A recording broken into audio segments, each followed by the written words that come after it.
everyone, it's Shel C from PaperOcotilloStudio. Today I'm sharing with you artist trading cards 20, 21, and 22. Starting with 20, the surface prompt for our month-long theme of working on different surfaces in your art was index card. So I grabbed an index card, I cut it down to 3.5 by 2.5, and then I started to play with it. Index cards are absorbent, so in that way they have a similarity to watercolor paper. Not as absorbent maybe, but they definitely do suck up water. So I was able to play with this new set that I have of neon watercolors. These are handmade watercolors that I bought on Etsy. I will try to put a link below the video to this watercolor set because I can't remember who made it, but I bought it off Etsy, handmade ones. So I wanted to give it a try. I haven't played with it yet. So I just used a number 8 round, maybe it's a 10, brush and just put some random color shapes on there and a little bit of splatter. And then I sealed that with liquid matte medium and a 1-inch brayer. So I didn't want to smush around with a brush. I just wanted to quickly put a coat of seal over it so that when I went to put on my other elements, I wouldn't smear it around. So that's a good little tip. It was Liquitex matte fluid medium. And then I had these fun stamped images on tissue paper. A couple different times a long time ago, I've done some swaps where you take tissue paper, just regular old tissue paper, and stamp it with permanent ink with stamps that you have, and then send it off and swap it with someone else. And these images are from one of those swaps. I mean, it's probably 5 years ago. I don't know, but I haven't used them very much because the person who I got them from, their ink pad was dry. And so it's not very dark. And that just kind of bugs me. I mean, it's gray, it's not black. And so I don't know, I haven't used them. But I definitely don't own these stamps. It's a fun way to get images from things that you don't have. And these are fun, wacky, crazy images that I want to use. So I put those down with the same fluid matte medium over the top of my bright background. And then I used another stamp to put some dots on. And I'm using smoke, I think it's smoke something gray, archival ink, the new line of tiny distress archival inks. They're in the distress colors. And I have a little set of them. And so I used the dark gray from that. Then I'm just going back in, simple. I'm going back in and I'm coloring again over the top of the images with the same watercolors. And this time I'm using a brush that has water in the handle so I don't have to keep dipping water. And I can control the amount of water that I put by how much I squeeze the valve in the middle. So I didn't want it to be super wet. I just wanted to be able to pick up the colors. I also spritzed the colors with water before I even ever started. So they were already a little bit wet and they have a little bit of pool of water blended with the pigment of the handmade watercolor. So I can easily pick them up that way. And I used the heat tool off and on because I wanted to make layers of color. And these are neons, so they're supposed to be really bright and fluorescent looking. And they really are. They're fun to play with. Different type of stuff. Of course, I'm attracted most to neon pink. That's my favorite. But there's red and a dark red and a purple and a blue and green, yellow, orange. Fun, a lot of fun. So then I gave it a good dry and I came back in with Posca pens. These are acrylic paint pens, and I just used the black fine tip, the white fine tip, and the white fat tip. I think I used that one. I have it out anyway. There on the screen. So I drew around the lines, and now I'm taking that stamped image that wasn't very dark, and I'm darkening up the lines. So I basically have to draw over all the lines to make it darker. That little stitch thing in the background, I didn't change the color of it, I just left it gray. But I did go over the words with the black pen. And I'm doing a little bit of mark making and, making some lines and dots and stuff inside these circly things that are underneath the face. So, I have no idea where this stamp came from. I know that there's a company in Las Vegas called Viva Las Vegas Stamps that makes really fun, wacky stamps like this, but I don't know if this is one of theirs because I don't own the stamp. I just owned one copy of the image that I swapped. So then I went back in with the white fine tip pen and added more detail and highlights and things just to make it a little bit more weird. Dots and circles and the highlights on the eyes and the, I guess, horns. I guess it has, maybe it's some type of demon. I don't know. Fantasyland type stuff. It's fun and quirky. And this is where I was going over the letters to make them darker because now they're so much lighter than the main figure on the card. And then this is the fat Posca pen that can make some fun dots around. And I did ink around the edge of the card. Oh, and I made the eyes blue with a blue pen. So that's it for number 20, which was done on a piece of index card as the surface. So on to number 21, the surface was envelope. And I had this piece of watercolor card that I cut to an ATC size, and I had put a piece of security envelope. So when you get the security envelopes from your bills or whatever, they will have like a pattern of color on the inside, and that is so that people can't see through the envelope and know if there's like a check or something in there or whatever. And there's red ones, there's blue ones, there's black ones. I think those are the three colors I've seen, but it's just a matter of brand. This one had some black patterning on it, which is like little dashes, lots of little dashes going in different directions. And so that's what I started with. And then I was thinking about letters, and so I put some tissue paper on there that had some handwriting on it. Not my handwriting, but printed tissue. And then also I have these little tissue squares that I bought at Dollar Store a long time ago, and I found a bag of them. And I think they're for kids doing making pinatas. What's that called? Paper mache.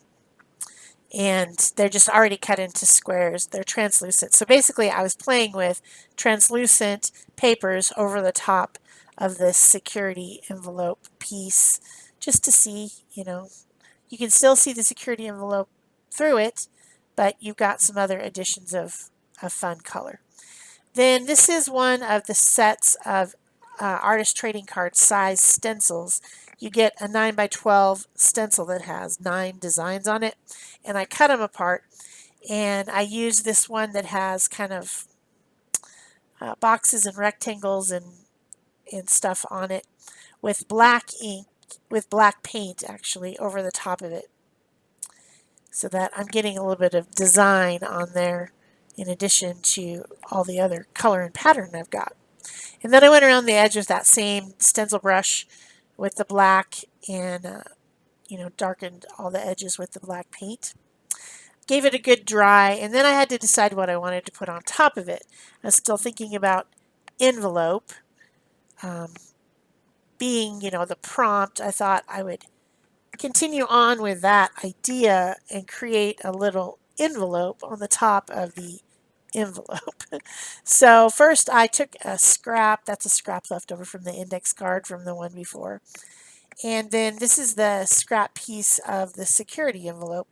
I cut a rectangle out of the white index card, then I folded it in half and cut like a little V notch out of it.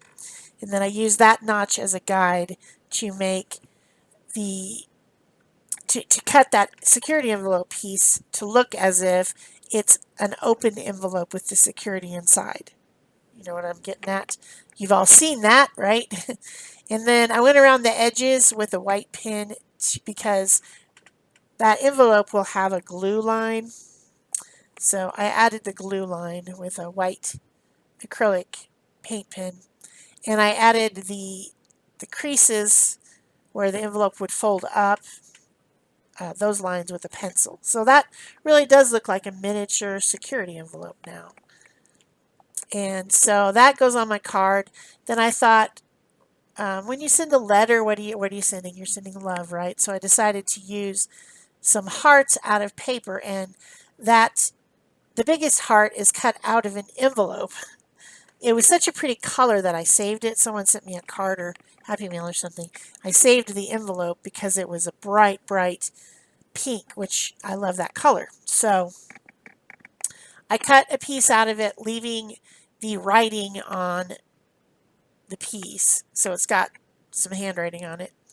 Then I added a little bit more design with some Posca pins, and I stuck that down to my ATC. So I've got the envelope, the other hearts, which are cut out of some printed deli paper that's pink, and then this little envelope paper heart. So it's really got envelope all over it. It's got security envelope, it's got a little fake envelope, it's got more envelope on the top. It's all about envelope. And then I stamped the word love, because that's what you send when you send a handwritten letter. You're sending, even write love at the end. Dear blah, blah, blah, blah, blah, blah, blah, blah, blah, blah, love, Shel, right? So I haven't written a handwritten letter in a long, long time. The whole digital age kind of made that trend run out. But I thought this was cute. Put a little extra heart at the end of the love. That's stamped in archival black ink with a little tiny alphabet set. And it's bright and cheery and definitely says envelope, I think. Yes, yes. So on to number 22. I can't believe I fit 3 of them into one 20-minute video. The next prompt is washi taped. Now washi tape, that is colorful pattern tape made from rice paper that's got sticky backs to make it a tape. And I also have handmade washi tape. I've got handmade stickers. I've got all this type of different decorative tapes in these 2 baskets that sit on my desk. I went through and I pulled all the ones that were blue or dark blue or black. And I have a 2.5, it's actually more like 2.25 inch circle. So this is now an ATC coin. Remember, you can make 3.5 by 2.5 cards, or you could make a 2.5 inch circle, and that's still the right size to fit in an ATC sleeve. So that's an ATC coin. And my die cut is not quite 2.5, so it's a little bit short. So I'm planning on putting something around the outside edge. But what I'm doing is something that I've heard Mary Beth Shaw call washi tape smackdown. That's what she calls it. She uses it with stencils, but I'm just going to cover this entire card, this little 2.5 inch circle card, with washi tape in colors of blue, dark blue, and black, with a core pattern on them, of course. So the biggest annoyance of using washi tape is starting it, just like with any tape. And then you try to roll it out into a piece and it rips. It's very fragile. Also, it doesn't really stay stuck down. So I used a glue stick while I was doing this to just like run glue stick over the surface, stick them all down, and just smack them all down. All different ways, just to completely cover the card. The card is cut out of watercolor paper, 300 pound, so it's a nice stiff weight. So then I had this dark blue handmade paper. This is a mulberry paper. And I glued that onto the back, and then I went around the edges of the paper and added a little border of kind of fluffy border of handmade paper, so that the card now becomes 2.5 inches. so it's not quite too small. And I'm using a water brush to trim off the paper. There, I took too much off, so I had to add a little piece. But if you just put the water right where you want it to tear, you can do a pretty. I'm really stumbling over my words. Trust me, I'm not drunk. I'm just tired. I don't even drink, except for an occasional margarita if I'm out. But anyway, fluffy dark blue edge around it. So then I grabbed another card that's been pre-cut. It's again watercolor paper, and I pulled out a bunch of different ones that are kind of cream, yellow, gold, ivory type colors. And some copper too, a little bit of copper, a little bit of metallic copper, and a little bit of gold.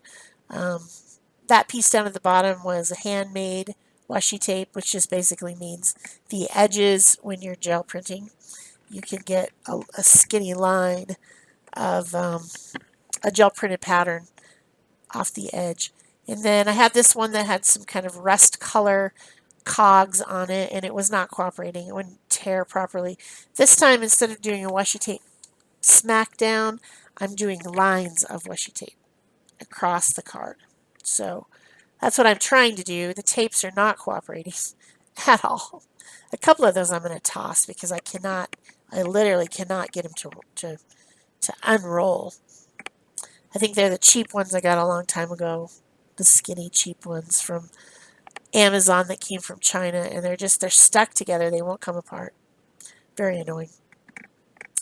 So then there was some kind of light blue and yellow ones, some white with yellow stripes and a little bit of pink, some copper patterned one, and then I have these ones called tissue tapes that are in a roll like washi tape, but they have paper on the backing, so I have to pull that off. And those are kind of an aged paper color. So yellows, creams, ivories, those type of colors. And then I took a circle punch. I punched out a circle, and then on the edge of the circle I punched a crescent, and then I punched another crescent. So I've got this iconic symbol of Maiden Mother Crone, or the Mother Goddess symbol, but it's just more representing like the moon in its phases. Really wasn't going for anything mystical there. I like the pattern where there's a circle and then crescent, crescent, crescent, crescent, getting smaller, smaller, smaller, smaller. It's the moon phases, because it starts as a crescent on one side, goes up to full, and then it starts getting more and more crescent in the opposite direction, which I think is cool.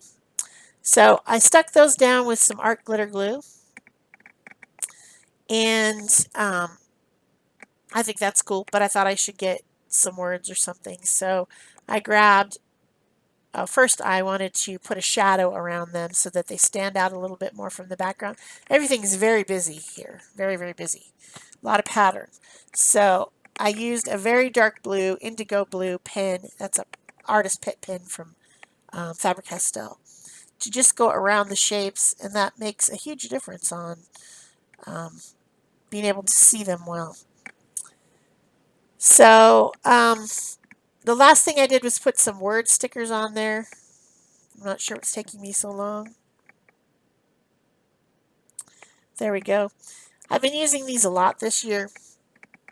I think it's called clippings. It's a Tim Holtz Alterations sticker set, and they're supposed to be just like little lines clipped out of pages, like you would maybe do found poetry, but they're stickers, right? So they're already picked, and I don't have to cut them out. They're already stickers. So I picked a couple different stickers. I think one of them says Lucky Star, and the other one says something about glittering. The gold that glittered. And I put those on, stuck them down with a little bit of art glitter glue so they wouldn't go anywhere, and put some shadows around them. And then I just wanted to show you guys this. I have a sheet of pre-printed circle backing that I made on my computer, and I can cut them out to put on the coins that have my name and stuff. So that's it for me. Like, subscribe, comment, share, join my channel membership, and that's it for me. Bye-bye.